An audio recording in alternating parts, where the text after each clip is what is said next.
So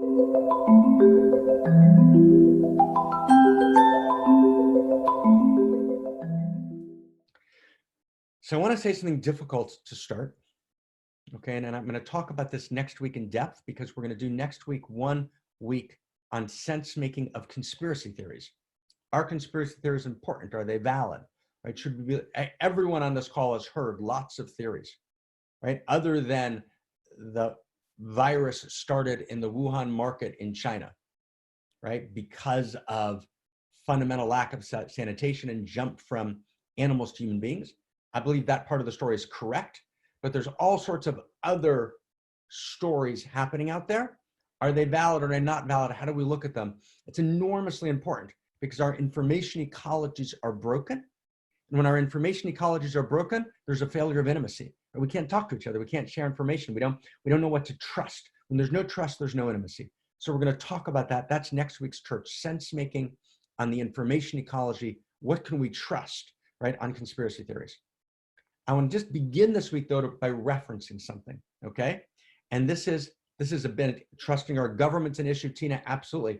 Who can we trust? Who can't we trust? But there's no easy bad people here, right? Yes, Trump has a huge history of lies, right? We know that, right? And there's no obvious Trump bad guy here. It's much more complex than that.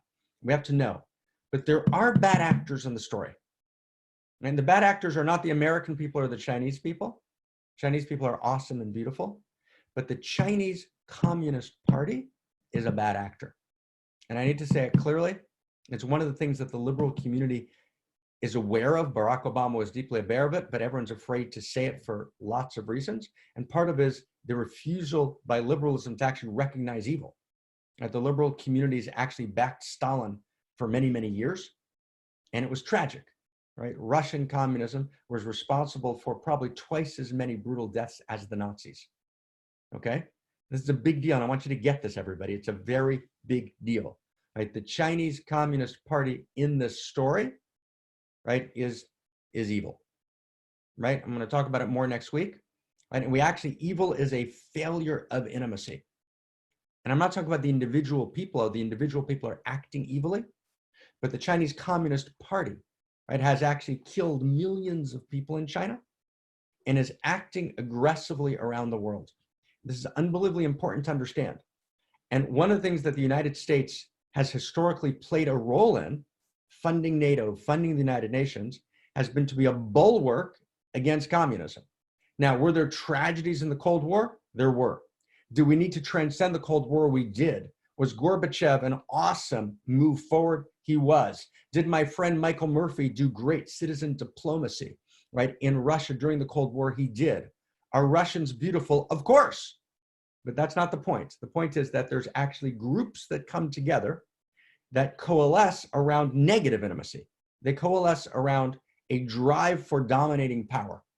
And the Chinese Communist Party, right, has acted not just in the COVID-19 story, right, which we'll talk about more in depth next week, but on any number of fronts in ways that can only be described as fundamental violations of intimacy, right? There's probably 1 to 3 million people in concentration camps in China right now, and it actually needs to be said, and it's being ignored for lots of reasons. These things need to be addressed, okay?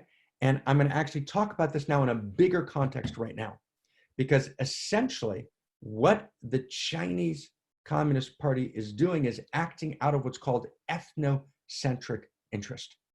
Ethnocentric. In the United States, we don't want the United States to imitate that. The United States should be a strong country. We should make America great, but America is great holding hands with every country in the world.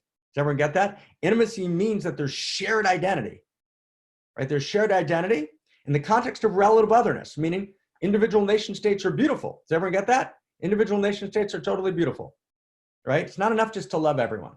Of course we love everyone, right? And Nazism needed to be stopped. And we need to actually recognize evil. So there actually is, and this is part of the sense making, there are bad actors in the story. And not recognizing it will assure another series of pandemics, okay?